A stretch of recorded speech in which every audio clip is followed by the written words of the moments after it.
மனுஷன் இருக்கா பாத்துருக்கீங்களா? ஏன்னா பறவையாகப்பட்டதுக்கு எந்த ஜாதி மதமும் எதுவுமே கிடையாது. இன்னைக்கு நம்ம எந்த ஆலயத்துல இங்க இருக்கக்கூடிய ஒரு பறவையாகப்பட்டது இடம்பெயர்ந்து இன்னொரு இடத்துக்கு போகும்பொழுது வழியில ஒரு இஸ்லாமிய ஆலயம் இருந்துச்சுன்னா அந்த இஸ்லாமிய ஆலயத்துல போய் தங்கி போகும். மனுஷன் போவானா? போக மாட்டான். அங்கிருந்து இடம்பெயர்ந்து இன்னொரு இடத்துக்கு போகும்போது ஒரு கிறிஸ்தவ ஆலயம் இருந்துச்சுன்னா அந்த கிறிஸ்தவ ஆலயத்தையும் போய் என்ன பண்ணும்? அந்த பறவையாகப்பட்டது தஞ்சம் புகுரும். காரணம் என்ன? அதுக்கு எந்த ஜாதியும் இல்ல, எந்த மதமும் அதுக்கு கணக்கு இல்லை. காரணம், ஒரு பறவைக்கு தெரிந்த நல்ல விஷயம் கூட இன்னைக்கு மனிதனுக்கு தெரியாம போச்சு. நீங்க கேட்கலாம், என்னைய அறிவு படைத்த ஜீவராசி மனிதன், மனிதனை போய் நான்கறிவு ஜீவராசியோட ஒப்பிடுறீங்கன்னு நீங்க கேட்கலாம்.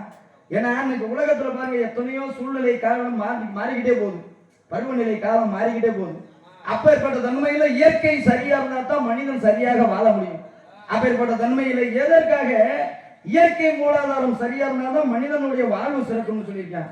ஆக இயற்கை வளங்களை அதிகரிக்க செய்யக்கூடிய தன்மை யாரு கொண்டு தெரியுமா? நான்கறிவுபடுத்த பறவைக்கு.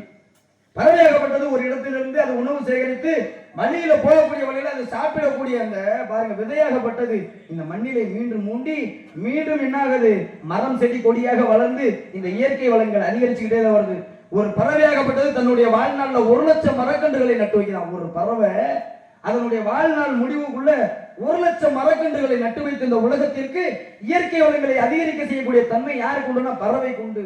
மனுஷன் என்ன பண்றான்? இருக்கக்கூடிய அத்தனை இயற்கையை வெட்டி என்ன பண்றான்? விறகா போட்டு கரியா போட்டு காசா மாத்திடுற. என்னத்தை கொண்டு போக போறோம்? எதுவுமே கிடையாது. ஆக அப்படியும் இருக்கக்கூடிய தன்மைகள் அந்த கூட்டத்தில் கோவில் புறவை வார்த்தா